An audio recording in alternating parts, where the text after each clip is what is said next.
Ninguém está preparado já do ponto de partida para sê-lo. É preciso, para ser um empreendedor, estar preparado. Não é todo mundo que tem disposição para fazê-lo.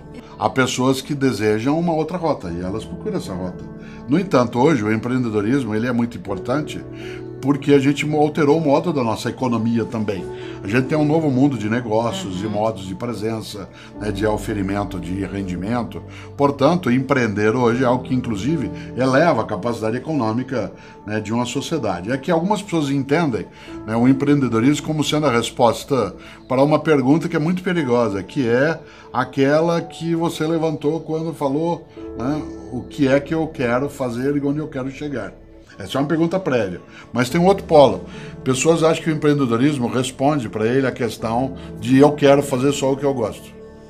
E por isso eu vou procurar só o que eu gosto.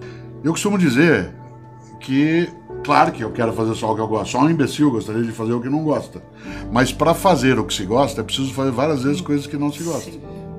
Um atleta necessita de treinamento, necessita de restrição alimentar, necessita de excesso alimentar em algumas coisas.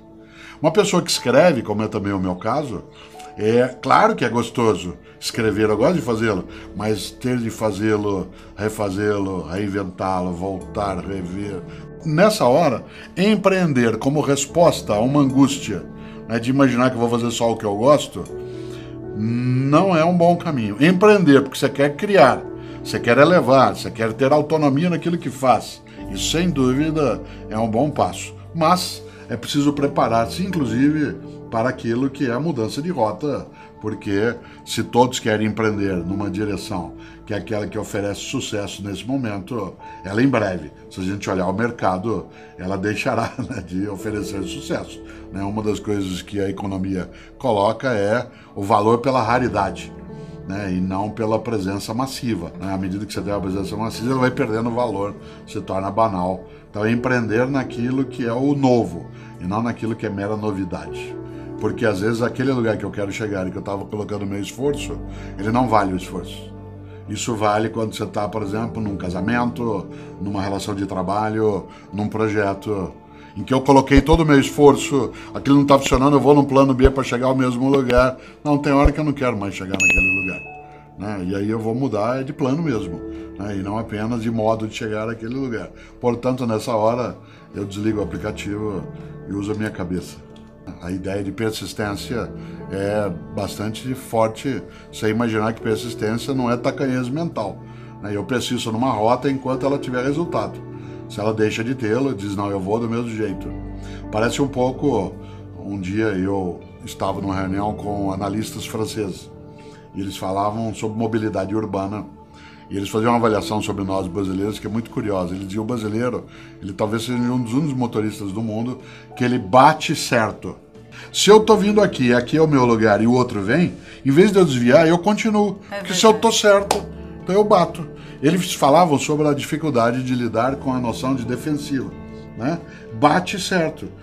Ora, há pessoas que elas, mesmo que elas tenham necessidade de desviar daquele objetivo, ela diz, não, mas se eu assim pensei, é até lá que eu vou. Ora, isso muitas vezes é tolo, né? Isso não é sinal de determinação, pode ser sinal de redução mental. Né? Quando você acha que você não precisa mais chegar naquele lugar, porque aquilo não compensa o esforço que você está fazendo, para que fazê-lo? Né? Vale o mesmo para na vida não bater certo. Hoje não há uma coincidência mais direta entre graduação e carreira. Eu posso ter uma graduação ou não tê-la e seguir carreira num ponto, mas vamos voltar um pedaço. Embora a gente tenha essa possibilidade múltipla, não dá para todos terem a mesma possibilidade no múltiplo. Isto é, não dá para todo mundo ser youtuber, senão não haverá por que sê-lo. Embora ser um youtuber hoje, eu, por exemplo, tenho um canal no YouTube, mas não dá para todos fazerem porque, né, se todos estiverem nessa única direção, nenhum de nós será necessário. Né? Existe uma coisa nesse campo que é imaginar que isso será talvez um movimento passageiro.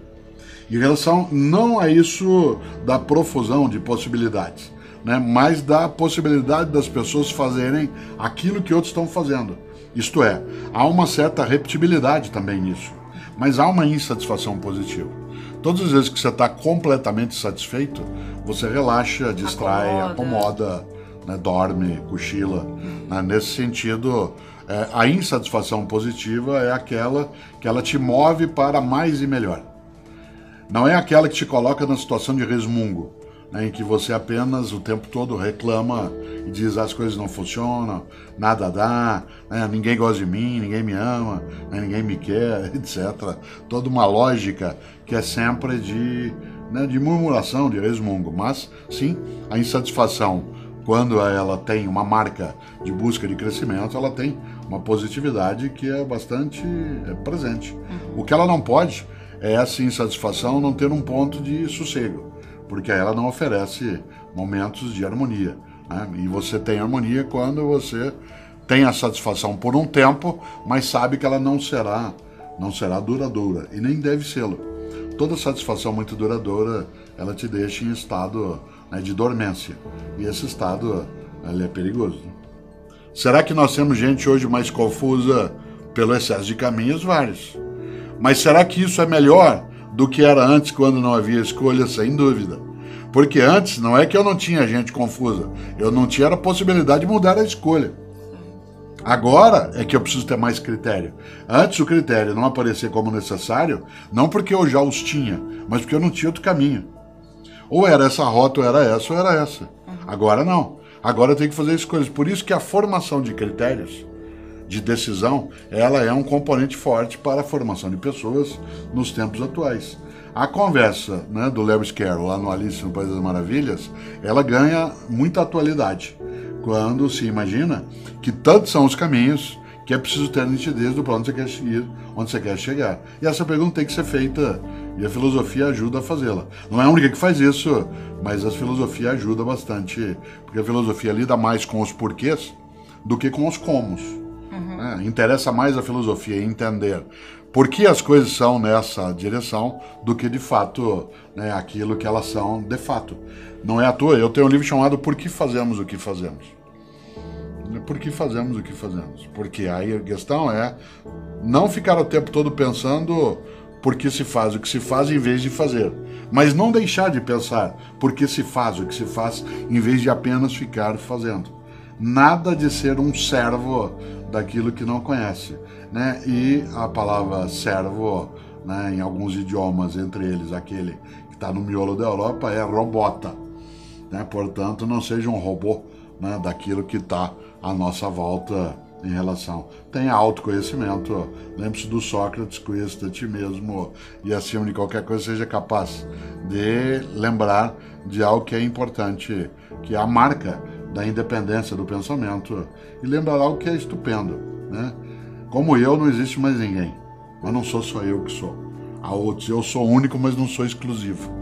Não há ninguém no universo como eu, mas eu não estou sozinho no universo. Por isso, o lado mais forte é pensar nessa possibilidade de fazer as pontes da vida e, entre elas, entender o mundo da tecnologia como sendo um mundo cuja prioridade terá de ser a aproximação e não a exclusão.